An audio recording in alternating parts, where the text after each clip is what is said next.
there, thanks for tuning in. I'm Sally.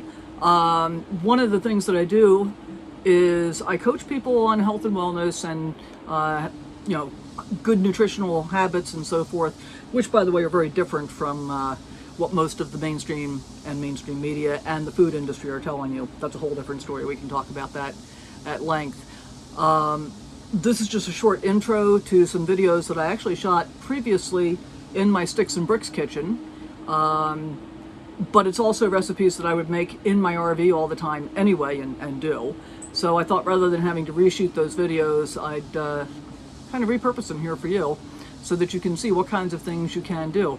The two primary instruments that I use when I'm cooking in my RV, I use my Instant Pot a lot and I use my air fryer a lot. I love both of those things and for a couple of reasons.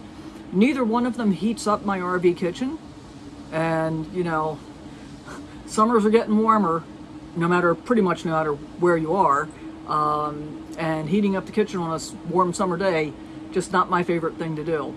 Now I'm fortunate, I have a fair amount of solar and I've got lithium batteries, so I can live off grid pretty much continuously without any issues.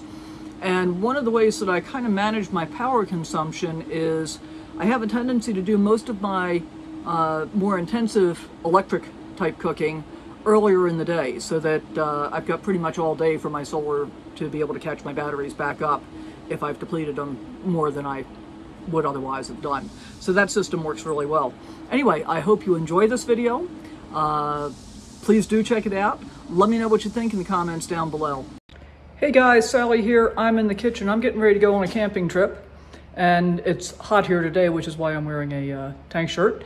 And it's going to be even hotter where we're going camping tomorrow. So I'm prepping pretty much all my food today so that I won't have to do any cooking while I'm there. And I wanted to share one of the things that I'm making with you today, which is spinach and artichoke dip. So check this out and see what we got going on. Okay, so here's the deal. There are a bunch of different ways you can do this, but I wanted to do it absolutely dairy-free. So starting over here, this is homemade mayonnaise that I actually made last night for my tomato dish that I was having for dinner. So I'm going to use the rest of that. And here we've got chopped up artichokes that I've already chopped up. This was one entire 14.5-ounce jar in water. You don't want to get marinated artichokes. I'm going to juice half of a lemon and add it to it. I've chopped up about a half a pound of steamed spinach after squeezing all the water out of it. You can also use frozen spinach. I had fresh and wanted to get it used up. Over here I've got some very finely chopped jalapeno. I hope it's finely enough because I want it's a little hot but not super hot. And this is about a third of a cup or so of very finely diced onion. Over here I've got a cup of roasted macadamia nuts that I soaked overnight to soften them up a little bit and remove some of the salt that was already in there. And before I put them back in the cup, I added a quarter cup of water because this, in combination with the mayonnaise, is going to make our creamy base. And then for seasonings, I've got about 3/4 of a teaspoon of garlic powder. I've got half a teaspoon or so of salt and about half a teaspoon of pepper. So to make this all happen, what I'm going to do is I'm going to mix the mayonnaise and the macadamia nuts in the Vitamix and blend it all up into a creamy sauce, and then add that together with all of the other ingredients. Just mix it up together, and I'm going to put it in a baking dish and bake it at 400 degrees for about 20 minutes just to heat it all through and meld the flavors. And for the first time this year, I turned the air conditioner on before I started this, because if I'm heating up the oven, I don't want the house any hotter than it already was. So I'll show you what it looks like after we get the mayonnaise and the macadamia nuts mixed up. Stand by. So here we are with the lemon juice, macadamia nuts, and mayonnaise mixed together. And I just wanted to show you this because this kind of X that you see in the middle of the mixture there is classic Vitamix. When it's mixing sauces like this, you can see the four corners from the square edges of the container all folding into the middle to get everything truly incorporated.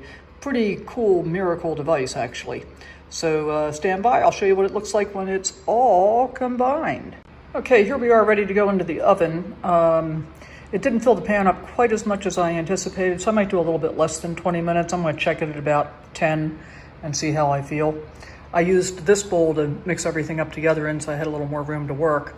And I did taste it. Oh man, I got to tell you, you're going to want this one. It's really yummy.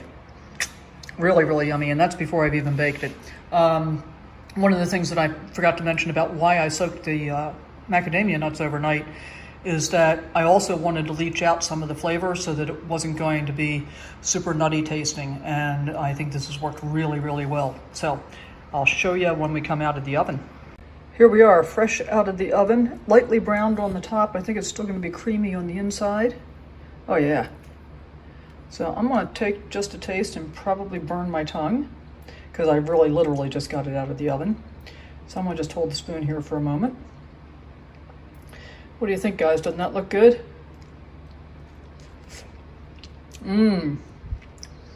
Worthy. Looks good, tastes good. Highly recommended. So if you want to avoid dairy and still be able to have an amazing spinach and artichoke dip, I highly recommend this. See you next time. Hey, thanks for watching. Hope you enjoyed the video. Please give me a thumbs up. Subscribe if you haven't already. And leave a comment down below of what you think. If you've tried the recipe, if you've got some ideas about how to make it different or better, that would be awesome. Look forward to seeing you next time.